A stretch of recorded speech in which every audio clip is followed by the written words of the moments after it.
series where we bring local, national, and global thought leaders together to discuss matters facing society. We invite our guests to share about choices, difficulties, and commitments. We are delighted this evening to have with us our very special guest, Father James Martin. Father Martin, thank you so much for being with us this evening. My pleasure. Thank you, Dean. And I'm happy to be at Syracuse. And I want to thank everyone for joining us and also allowing me to do this virtually, which saves me a day or two of travel. So thanks so much. Well, I'm going to jump right on in. And I'm thinking about, here we are, it's the last day of January, where many New Year's resolutions are already broken and crushed by this time. So one of the questions that came to me this week as we were asking questions to give to Father Martin is, and I'm going to read it off here to get it right. Do Jesuit priests make New Year's resolutions? And if so, what were your resolutions for 2023? Yeah, Jesuit priests, like everybody, make resolutions. My spiritual director always says, make sure you can make a resolution you can keep, because otherwise it gets kind of depressing. I make the same one every year, which sounds a little banal and a little gimmicky, but I try to be kind. I try to be kinder to people. It's not like I'm this terrible, evil person, but I think we can always be kinder. We can always be more generous. We can always curb our tongues, right, in terms of gossiping, honor the absent, as someone once said. So I just try to be a kinder, gentler, more charitable person. As a Jesuit, we take vows of poverty, chastity, and obedience. So there's not a whole lot of stuff to give up. Oh, I'm sitting here in Hendricks Chapel here at Syracuse University, and I'm curious about your own experience as an undergraduate student. Could you share, Father Martin, about your experience and what you find most memorable from your times as a student? Yeah, sure. I went to the University of Pennsylvania, aka Penn, and I went to the Wharton School of Business as an undergrad. I had a wonderful time at Penn. I was so happy to be there. I think looking back, this is not a critique, because I was a business major, and I know Syracuse has, a great business school and business programs. I think I was kind of limited in terms of what I took. So this is back in the 80s, and I'm not condemning the University of Pennsylvania or Wharton, but it was very limited. It was very, very much focused almost solely on business. So I was telling someone the other day that I went into my faculty advisor once and I said I want to take a course in American poetry. And he said, "Why would you want to take that? No one at Goldman Sachs is going to care how you did in American poetry." And I'm glad I didn't listen to him. I ended up taking it and I really enjoyed it. And I remember that more than I remember a lot of my business courses. So Penn was a great experience. I met a lot of wonderful people. It prepared me well for the business world. I got a job at General Electric afterwards. But I have to say, my only regret is that I didn't take advantage of, the university and so many other topics I could have studied in addition to business. Later in my Jesuit training, I was able to study things like philosophy and theology, and so I felt like I broadened myself. But I had a great time at Penn, but I was a little bit of a kind of just in my own lane person, which I sometimes think is not helpful. So, yeah. One of the things you mentioned about different pieces that a university has to offer, for example, here at Hendricks Chapel, we have 25 different religious groups, and one of our goals is to ensure that each of those groups can discover their roots and discover their reach, this sense of who are we and how do we relate to others. I'm curious, in terms of your experience, are there particular practices or beliefs from traditions other than your own that you relate to, that you find admirable, that you connect with? Yeah, what a great question. I mean, there's so many. I mean, I would say outside the Jesuits, most of my friends are not Catholic. Many of them are agnostic, atheist, Protestant, a lot of Jewish friends. Penn was heavily Jewish when I was there. I grew up in I don't want to say largely Jewish neighborhood, but there were a lot of Jewish people. I always say I went to more bar mitzvahs and bat mitzvahs than any Jesuit. And I didn't go to any First Communion parties or any confirmation parties. Um, so with the one that comes to mind, though, I have to say it's really quite specific to New York. So I live right near Central Park, and some days I'll go running around sunset right before our mass. Our mass is at 6. And there will be at the entrance to the park, if people know New York City, at Columbus Circle, Muslim pedicab drivers, the little pedicabs that go through and I mean, even in the coldest weather, they take out their prayer blankets, if that's the right, prayer rugs, if that's the right term, and face Mecca, and they pray. I just find that incredibly moving to stop everything right in the middle of Central Park and worship Allah, worship God. I find that really wonderful. I like this. I have to say, since it's a very specific question, I also like that posture. I tried praying in that posture, everyone knows, kind of kneeling down with your head to the ground. When I visited the Church of the Holy Sepulchre in Jerusalem, I prayed that because I feel it's a very reverent posture. So yeah, that's what there's really, I just happened the other day, I was just running the other day and I just saw this man all by himself on the grass. It was like 30 degrees out. Very admirable. So I really admire that a lot.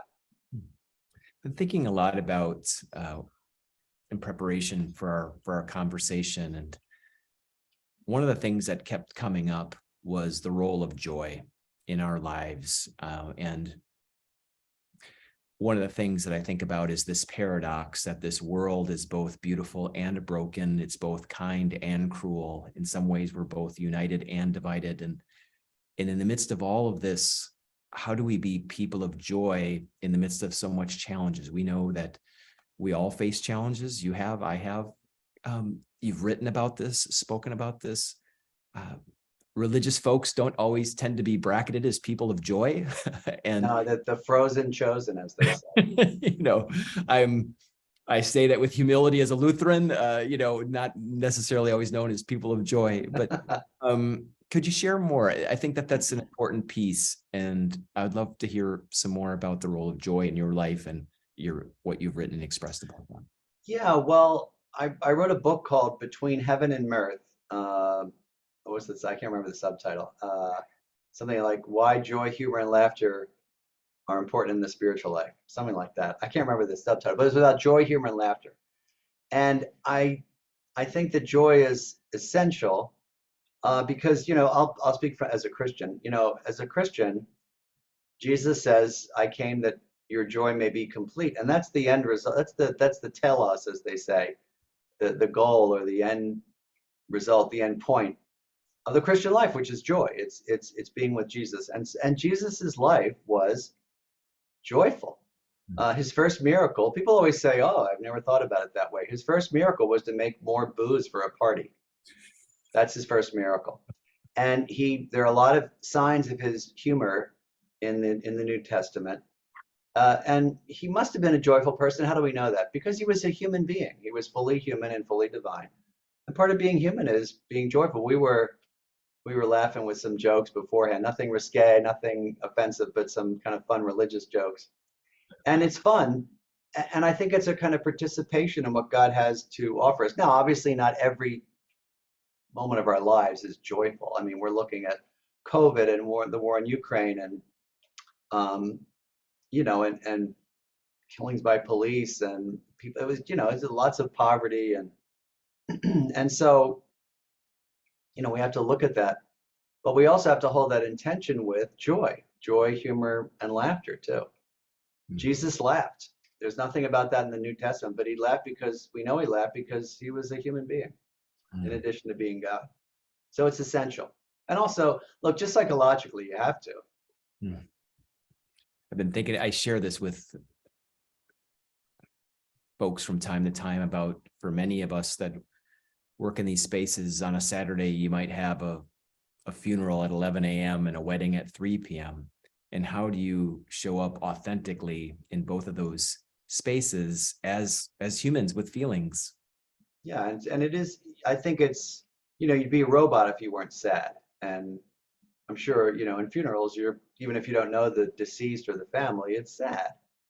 But I think it's a sort of testimony to the richness of human life, but also to the richness of the spiritual life. Because, I think if I can call you Brian, you can call me Jim. Lutherans may not be known for being joyful. Catholics are, also not known for being always joyful. Although there's that famous Simpsons episode. Do you remember that Simpsons episode with the Protestant heaven and the Catholic heaven? Catholic priests aren't always seen to be super joyful. I think Pope Francis has done a lot to dispel that. I mean, and I've spent time with him. He's a pretty funny guy. He makes a lot of jokes, and so I think it's essential. The frozen chosen is not. Who would want to join a group who's miserable all the time? It's also, it's also a tool for evangelization, right? Not that it's manipulative or sort of transactional, like we're going to be joyful, so you join. But if you're not joyful, who would want to join? Yeah. For those on we did share a couple of jokes. I shared with my father's side of the family is Catholic, and my mother's side of the family is Lutheran. I was sharing that mom won, and hence my role as a Lutheran minister. But having attended a Catholic college, I think my dad's side of the family was. I'm still invited to family gatherings, so it's a good balance. It's a good balance there. I'm curious about. I have to admit, one of the things that was intimidating to visit with you is I know you've been interviewed countless times, and I'm curious about. I imagine that there's questions that you receive all the time, and I imagine that there's questions that you wished you were asked more often. Could you what's a question that you wished you were asked more often? Well, you're gonna laugh. The last question is the one I wish I were asked more often. Because, I do a lot of work with LGBTQ people, so it's almost always LGBTQ stuff. And, I've written a lot more than just that. And it's kind of strange to be sort of, known for just one particular thing that you write. It's a very strange thing, and also hated. A lot of people hate me now for that. It's interesting, Brian. A lot of the people that interview me are secular journalists, which is fine. Obviously. And they, they're not asking about religion because that's not their brief, right? That's not what they're supposed to be asking. And so it's usually just about kind of current events. But I like being asked about my faith and Jesus and joy and humor. But I've actually find all interviews interesting because the questions are always coming at it from a different angle. Sometimes they're unintentionally funny, though. I'll tell you a very funny story. Speaking of joy, I wrote a book a couple of years ago called Jesus. Okay, it's called Jesus, a Pilgrimage, and it's a life of Christ. It's also it's going through certain Bible stories and spirituality, and then also a little bit of travelogue in the Holy Land where these things took place. So I was on I won't say what, I was on a network show, and the book was right in front of the interviewer. And, not all the time do they read the books. I mean, they can. It's a 300-page book. So I don't expect everybody to read the book, obviously. But the interviewer said to me, and you can't be rude to people. I never want to be rude to people, nor should you be rude to people, nor can you be rude to people on TV. You look like a jerk. So the book is right in front of him. And on the cover, it says, Jesus, a Pilgrimage. And he says to me, so what's your book about? And I was so tempted. You're very tempted to say, Jesus. But you can't. You don't want to be a jerk. Yeah.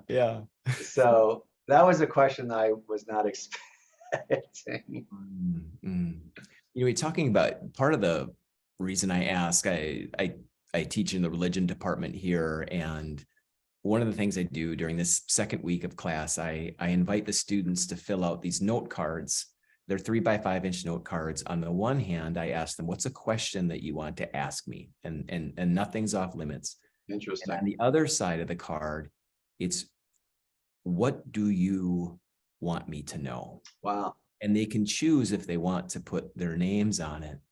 And I must confess, I have many of those questions in my mind today, questions such as, have you ever lost faith? What do you do when times are tough? Have you ever felt that you lost direction? And one of them, given, as you mentioned before, about some of the attacks and hate that you've been on the receiving end, is how do you keep faith when times are hard? How do you find peace in the midst of storms? So I want to ask you, how do you find peace in the midst of the storms that you find yourselves in? Yeah, that's a really wonderful thing before we move on. So you asked them, what would you like to ask me, meaning that you, the professor, and also I'm just kind of curious, what kinds of things, without breaking confidence, like say Mary said this, um, what kinds of things do they want you to know about them? Where do they go with that? Yeah, there's a couple different things. Some of them tell me that they work 2 jobs and Wow. they come to class tired, and it's not because they're not interested in the subject matter. It's just that they're tired. Some will write and tell me that they grew up in a particular tradition and they're not sure if they want to remain in that particular tradition. I have others that they will want me to know something that they're going through from a mental health Wow. perspective. I have to tell you, it has made, I believe it's made me a better professor. I know it's made me a better dean, certainly a better administrator. It's made me a better person. And I think about both the questions and, in some ways, the confessions Yeah. often. And I do tell them, without breaking confidentiality, I take some time to try to address the questions in class, because of course we imagine Sure. that if one person asks it, there's Yeah. 10 others that are at least contemplating it at some point in their lives. But it does tend to come back to one that does tend to come up often, is this sense of peace in the midst of the storms. And I think about these students who, many of the things you just mentioned, from COVID to racism to climate change, to the list can go on and on and on and on. And I think that there's this deep yearning to find an anchor, if you will. So I'm curious how you explore that yourself. Yeah, people ask me that occasionally, do you lose faith? And I've never lost, I mean, this is not because I'm this like spiritual master. I've never lost faith in God. I mean, I've had so many experiences of myself, experiences of God in prayer and daily life. And also as a spiritual director, I see them regularly in other people. So it's not that the faith part is not hard. I mean, the hard part for me is, like the church, dealing with the church through lots of things. And then, kind of knowing how to get through the other stuff. So when we're going through COVID, stuff, war in the Ukraine, racism, poverty, illness, of course, is a big one for people.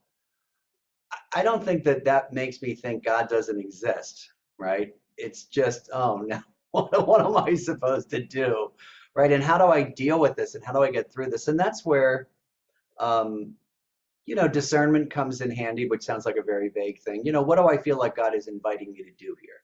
So one of the easiest examples is during COVID, I always told people that the voice of hope, you can get through this, you have the resources, don't despair, keep going. That's coming from God. That's a gentle voice.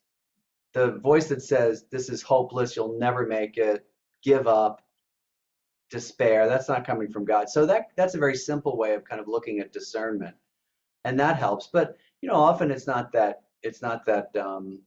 obvious. But it's funny, like the faith part, that like I don't think God doesn't exist because of COVID.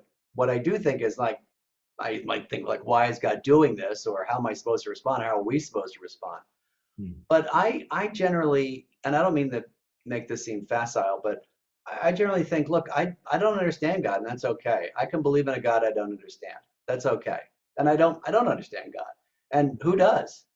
Hmm. I do have a lot of friends that say, well, this doesn't make any sense to me. And I was like, well, you don't want to be dismissive. I understand those problems. And if people feel like that, I'm not being dismissive. But for me, it's sort of like, well, of course I don't understand God. How am I supposed to? You can't fathom all that. Mm. And that's taken me a while to kind of get to. Can you believe in a God that you don't understand? Mm. So, but in terms of going through it, I think a couple things. I look for signs of God's presence. I try to discern where God is calling. I remember that Jesus, you know, was lived a human life and kind of he lived through pandemics. And so when we pray to him, you know, we know that he understands us. Then that Mm. helps too. I think when I think specifically in terms of your tradition of finding God in all things, right? And Sure. I'll tell you one of the things that I get a lot of questions here in my role. I think it's this formula, right? Where it's okay, if God knows everything and if God's in Yeah. charge of everything and if God is good, then why are all these nasty things happening, right? Yeah. It's the Job story. It's Yeah. trying to make sense of this. And I find that is a common question. And the idea that God's ways aren't our ways or everything happen, I find that response to be unsatisfactory Yeah. to myself, quite frankly, and Yeah. others. How do you Well, I think, engage yeah, that there's a question? couple, yeah, what do they call that in theology? The inconsistent triad or something like that. Yeah. You know, either God is all powerful, but he's not all good because if he's all powerful, he can make bad things go away, or he's all good, but he's not all powerful. Because Mhm. if it was all powerful, then he blah, blah, blah. I think, yeah, I don't think you can impose answers on people by saying, yeah, the worst thing to say is probably the worst thing is, you know, it's all meant for a reason. You know, you talk to someone who's, God forbid, whose child is sick. Oh, you know, it's all meant for. It's like monstrous, you know. And also, that's not the God we know in the Bible. The God we know in the Bible is the God who heals people and consoles people and is with people. So, I have a book called Learning to Pray where I talk a lot about these terrible responses to suffering. Basically, the worst is you know, oh, it's happening for a reason. You know, your child is dying because of you know, that's just a monstrous God. Who would want to believe in a God like that? Another is, oh, it's part of God's mysterious plan. Well, yeah, okay, maybe in some way, but to kind of say that to someone, you know, God plans for your child to get sick. I can't even think about, you know, these things hardly. Or God's giving you something, oh, even worse, God's giving you something better.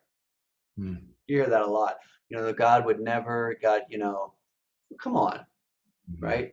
And then God's answering your prayer, but the answer is no. Well, that's kind of monstrous too. I Mm. think truly, I think the only real answer is we don't know. Mm. I Mm. mean, you know, look at the war in Ukraine. How many people have, I think it's monstrous, needless suffering. You know, people have been praying for the last, however, what it's almost a year now. Why is it happening? I don't know. What I do know is that the response that we feel, the compassion we feel, I think is God's response through us to help. Mm. And I also think it calls us to work for justice. But to say why is there suffering? Let's be honest, and you're a theologian too. I don't think there is a satisfactory answer to that. And Yeah. I think it's important to now. I do think that people can make meaning in their suffering. So I think the question is, for me, where do you find God in all this? Mm. Mm. Like, well, I find God in the compassion of the people who are in the hospital. I find God in the peace I feel, you know, since I've accepted it. You know, so I think it's different for each person. I also think for the Christian, I know I'm going on a little long about this, but for the Christian, there's also the invitation to know that Jesus does understand this because he was human. And so there's a participation in his mercy in that way. Mm. But I think you're absolutely right. Some of those answers, they're monstrous. But I think one little nuance I would say, I think there's a difference between saying, "Oh, God's ways are above your ways" as a dismissive thing, you know, which is the way you were proposing as not to do it, and to really say, "Can I say, in fact, that I don't understand God, and that's okay, Yeah. even though it's painful." That's a little different nuance. One is a sort of dismissive, like, "Get over it," you know. But the other is a kind of deeper thing in saying like this is a mysterious God and we don't understand things. And I'm glad you mentioned your book on prayer, which for those that are listening, the books are fantastic. And I Thank you. was I that's one of the questions that comes to me on my note cards, not dissimilar from the questions, of course, Jesus receives in the gospel of teach us to pray. And one question that I found so profound, it said, what do you think happens when you pray? What a wonderful question. And I want to relate that to what we just said about how we accompany others during suffering and struggling. We hear some of the pushback when something really tragic happens and people say, oh, thoughts and prayers, thoughts and prayers, thoughts and prayers. How do you reconcile that? The sense of, I want more than your thoughts and prayers. I want your commitment and I want your action. I'll just leave it there. Yeah. Sometimes I sometimes think thoughts and prayers, sometimes you look, as long as you're actually praying. Mm-hmm. Like if someone says to me, you're my thoughts and prayers, and I trust that person to pray for me, I'm delighted. Yeah. If they say, like you see on Twitter, like thoughts and prayers, then you wonder, are they praying? Like they actually praying? So I'm very grateful when someone prays for me, right? What happens when you pray? I think now the real answer is, as you and I know very well, we don't exactly know because we're not God. Right. And so anyone who says this is how it works, I think needs to be, kind of have their head examined. I do think that in some way God hears, right? I believe God is all powerful, all knowing, omnipresent. So I do believe God hears. I do believe in a God who deals with us individually and so does hear our prayers. Now, how does God hear our prayers? Why do some prayers seem to be answered? Other prayers don't seem to be answered is very mysterious. But I think part of it is continuing to be in the relationship with God and to continue to pray, to continue to be honest, and also to kind of listen too. To what does that mean? Notice God in your daily life, notice God in your prayer. I talk about that in the book. That's a much longer conversation. Because I think we always think of prayer as, I have a friend who says prayer is certain stages. One is, I love this, talking at God, which is a lot of what we do. Like, that's part of being in a relationship, talking at someone. Give me this, give me that, give me this. Talking with God, it's good too, right? Listening to God, and then being with God. So those are different stages. And it's not to say that one is terrible, but that's just, look, if you and I are in a relationship and we go out to dinner or something, and all I did was talk at you, people would say, what is wrong with them? But that's a lot of what we do with God. By the same token, if all I did was just listen and say nothing, so are there times we can listen to one another? Are there times we can just sort of be in God's presence? That's fine too. But in terms of how it works, I realized long ago, again, I don't want to sound like some big theologian. Most people say this is how it works. Unless it's Jesus, right? But most people, when I hear that, I say, oh, come on, you're not God. The tradition teaches us something about this. I don't want to dismiss that at all. But in terms of like knowing for sure how God works, we have to really be in sort of awe of that and have some humility. Don't you agree? Do you agree with that? Absolutely. Yeah. Usually my response is, I don't know. Yeah. I find the question to be profound. The mystery. It is. I find an exceptional question. And I'm curious about, I want to ask you about courage.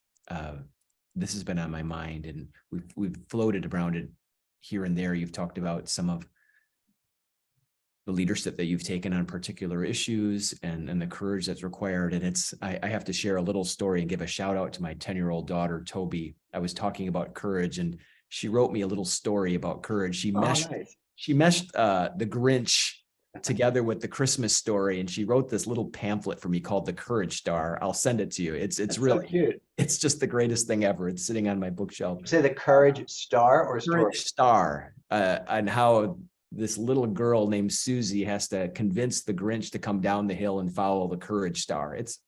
I'm not going to talk about it anymore because I'm going to start crying. I'm That's from a so long nice. lineage. That's beautiful, I'm from though. a long lineage of criers. And it has me thinking a lot about courage. And one of the things that came up in my class the other day was around the courage that's required both to look out the window, but also the courage that's required to look in the mirror. And Oh my gosh, I love that. That's great. and I'm curious about your own journey with courage. From my point of view, you seem like a very courageous person for doing what you do and doing it in a very public way, knowing what you might receive in return. Could you share about your journey with courage, please? Yeah, well, I love that image. Is that from your class? Looking out the Yeah, window and looking there? yeah. That's like a book right there. Um, yeah, so as you know, and maybe some of the people who are participating know, I've been doing more ministry to LGBTQ people, and that has meant a lot of pushback. I was called the other day on some very big Catholic website, the prophet of Satan. Mhm. I thought that's quite a thing to have. Maybe I'll change my Twitter handle. Um, so I don't particularly feel courageous myself. I mean, basically what happened was I saw that the church needed to reach out to this group, and I thought that that was the right thing to do. And I wrote a book called Building a Bridge, which I thought was going to be a very simple book. It would be kind of a one-off, like, oh, I'll write this book and it'll be kind of a resource and go on to my other books, which are about spirituality. But that really just sort of took over. And I had death threats. I still get death threats and really hateful stuff online. If anyone has a stomach to Google James Martin LGBT or heretic or apostate or Satan, or you'll see lots of stuff come up just in the past week. So a couple things helped me. One is knowing that, even Jesus went through this, right? In the story of the rejection at Nazareth in Luke, as you know, he stands up in the synagogue and says he's the Messiah, and they try to kill him. And, one of the insights for me is that he's free of the need for people to love, like, or approve of him. He just doesn't need that. And so I think that's an invitation for us. I mean, we all need certain love, of course. The second thing is I have the support of my religious superiors, the Pope. I can say that because he's said that publicly, my Jesuit superiors. I also know it's the right thing to do. And there's a lot of homophobia and a lot of hatred out there. So I don't feel particularly courageous. I do feel persistent. I would say that I'm pretty persistent. Um, and so I think a lot of it comes with knowing, and I also feel it's something that God's inviting me to do. And so what kind of a Christian, what kind of a Jesuit, what kind of priest would I be if I sort of shirked that? It is a strange thing, though. It's a strange thing. I don't share this too much. You ask about questions to be asked. It is a strange thing to go from someone who has written a couple books that are, people like prayer, the saints, Jesus, humor. Oh, it's just so lovely. And then I write one book that doesn't challenge any church teaching, but that calls for us to be listening to LGBTQ people. And suddenly I'm the prophet of Satan. It's just extra. That to me, I'd never expected that in my life. I'm not a controversialist. I really don't like controversy. I kind of hate it. I mean, who does? Maybe some people do. So that's been a very strange thing. I mean, I'm the same person. Yeah. And so it's very odd. It's a very odd, to go online and have people have memes of you and devil horns, and it's unbelievable. But I also don't look at it too much. A lot of these people, a lot of them are false accounts, they're trolls, or they're just kind of mean. Mm-hmm. You mentioned So, before about some of the things, and I think this is one of the questions I get often about in the midst of all that. You talked about community, you've talked about prayer, you've talked about exercise. Are there other ways how do you stay well yourself? prayer, spiritual direction, therapy, friends. I think it's really important to disengage with this stuff and not let it in. Someone was saying to me the other day, who was it? Well, I forget. It's probably good that I forget. That they were getting some hateful comments. And my response is basically not to let it in. So for example, let's say you're, walking across campus at Syracuse and someone yells out, Brian, you're a murderer. You might look, but you're not a murderer. And so why would you even like let that in? Maybe it's some crazy person, maybe it's someone who hates you. And like, why would you actually give that any hold in you? Because it's not coming from God. So I think also taking breaks is really important. I have some friends, it's actually very funny. Jesuits, as many of you know, lots of Jesuits in Syracuse, lots of Jesuits in upstate New York, very historical place for Jesuits to be. Our novitiate is in Syracuse. I've been there anyway, I won't give an ad for Jesuits in Syracuse. But there are, I just lost my train of thought. I'm sorry. I just got on. I just got off my train of thought. My train of thought got off at Syracuse. Well, I'm just sure the audience will be just grateful to hear you pronounce it, correctly, and you're getting credibility that way anyway. You're talking about breaks, right? Pronouncing the word Syracuse. Yeah, thank you. Yeah, you're talking about taking breaks and what do I do? Part of it is not engaging and not letting it in, which is where I was going. It's not letting it in. It's not letting it take a hold on you, because it's not coming from God. It's not healthy. Oh, I know what I was going to say. So there are many Jesuits. I finally came back, and Jesuits do all sorts of things. Many of my Jesuit friends, it's actually very funny. They're not online at all. I mean, they might. They're on Facebook. They're not on Twitter. They're not on Instagram. And I'll say something like, "Oh, I was so upset. Did you see that news organization said this and that?" And they'll say, "What? What is that?" They don't care, and it's good. It's healthy. It's a reminder that world in many ways is kind of unreal. Do you know what I'm saying? It helps to have friends that are just not part of that whatever. So a couple months ago, I called a friend of mine and I said, I was really upset about something that happened in the church. And I had to sort of introduce the story. And I said, I'm so angry. They said, why? And I said, well, you know who so-and-so is? And they're like, no. And I just laughed. I said, well, that puts that in that place. Yeah. So having friends that are not in that world, imagine like in your situation, say something like accreditation, right? I know that's a big thing, right? Everyone rolls their eyes.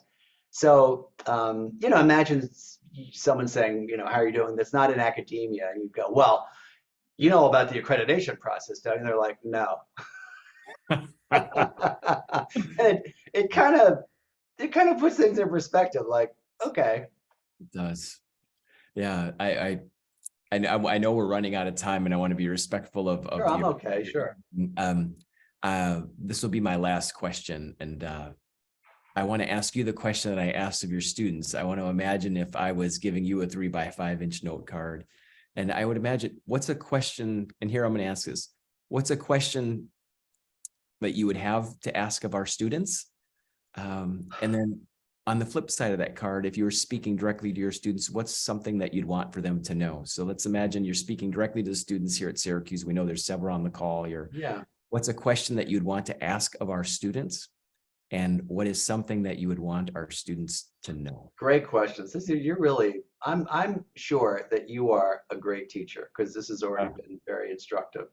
I think one of the most important questions to ask is, where have you experienced God in your life? Because a lot of people think, I have to like convince myself, right? Or I have to, but it's looking, as far as I'm concerned, with where God already is. Everyone has had an experience of God. One of my favorite Jesuits, who died very young, very tragically, a guy named Bob Gilroy, I want to say his name. He said the most wonderful thing, and the most, Brian, the way a word can just unlock something. Yeah. He said to me, everyone has experiences of God. They're just not, and here's the word, encouraged to talk about them. Isn't that great? So my question would be to the students, where have you had an experience of God? And something I would want them to know about me, Yeah, I guess yeah, my life is centered on Jesus. And I'm not just about LGBTQ ministry, as important as that is for me. I mean, that's a huge part of my life now. And I sometimes feel a little pigeonholed. But hey, c'est la vie. I mean, like, if that's what God wants me to do, that's fine. I'm not embarrassed by it at all. It's just interesting. I think people think that I came out of the womb as like this LGBTQ activist. So I'd like people to know that there are other things that I've written, other things that are important to me. Mm. Well, I want to say that as we close off here this evening, I so appreciate this.